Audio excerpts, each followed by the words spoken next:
अनमोल पिंकी साहब आए हैं, उन्होंने कोर्ट में बाहर निकल कर तो राजा परवेज अशरफ का नाम ऊंचा ले दिया। उसके बाद वो समझ नहीं आ रही वो क्या कह रही हैं, लेकिन वो राजा परवेज अशरफ का नाम ले दिया। अब वो पता नहीं क्यों नाम लिया। और एक सहाफी ने राजा परवेज अशरफ से पूछा कि पार्लियामेंट में कि सर वो आपका नाम उसने लिया है, तो उसने कहा कि अच्छी बात है, इन्वेस्टिगेशन हो रही है, इन्वेस्टिगेशन होनी चाहिए, लेकिन मेरा नाम क्यों लिया उसने। तो सहाफी ने बताया कि वो बाहर निकली है और उसने आपका नाम लिया और उसके बाद समझ ही नहीं आई कि वो क्या कह रही है। तो उन्होंने कहा कि अब मेरा नाम लेना है, किसी पे बुहतान तराशी करना कोई अच्छी बात तो नहीं है, ये तो लेना नहीं चाहिए। वो इस तरह का राजा परवेज अशरफ ने उस पर रिस्पॉन्स दिया। But it is very interesting कि वो रोज निकलती है और एक दिन वो कह रही है बनी गाला का ये मेरे पे मुझे मजबूर कर रहे हैं नाम लेने पर। ये राजा परवेज अशरफ ने भी कहा कि उसके वकील ने कहा था कि उसको वो नाम लेने पर उसको मजबूर कर रहे हैं। तो मतलब वो ये कह रहे थे कि शायद मेरा नाम भी उसको लेने पे मजबूर कर रहे हो। तो अब उसने निकल के कह दिया राजा परवेज अशरफ। कल को पता नहीं वो किसका नाम लेगी, वो क्या पिंकी भी जो है ना वो अलग गेम खेल रही है। तो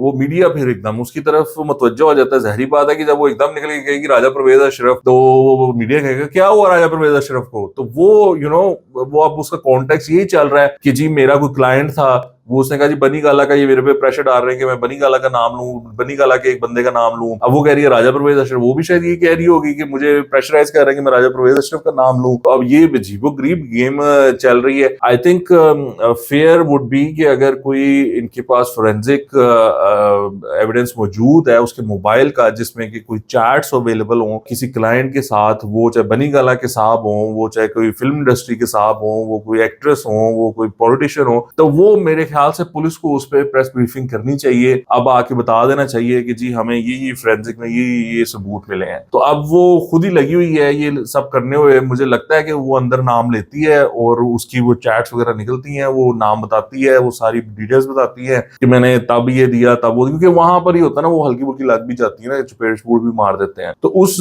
डर से वो सारा कुछ ही बता देते हैं, फिर वो बाहर आकर उसको डिनाई कर देती है ताकि उसकी जो सेंटिटी है, वो जो बयान है वो खराब हो जाए। ये बड़ा जो जराइम पेशा अफराद होते हैं ना, वो इसी तरह करते हैं। वो सारा कुछ मान लेते हैं इंटेरोगेशन में और जब अदालत में पेश होते हैं तो वो सब कुछ डिनाई कर देते हैं। वो कहते हैं जी मुझे अंडर ड्यूरेस मेरे से ये बयान लिया गया, मैं तो ऐसी बात करना ही नहीं चाहता था या चाहती थी। तो ये इस तरह का कुछ मामला चल रहा है। बट लेट्स सी इसमें से आगे पुलिस क्या करती है, क्या पुलिस वो नाम रिलीज करती है या नहीं।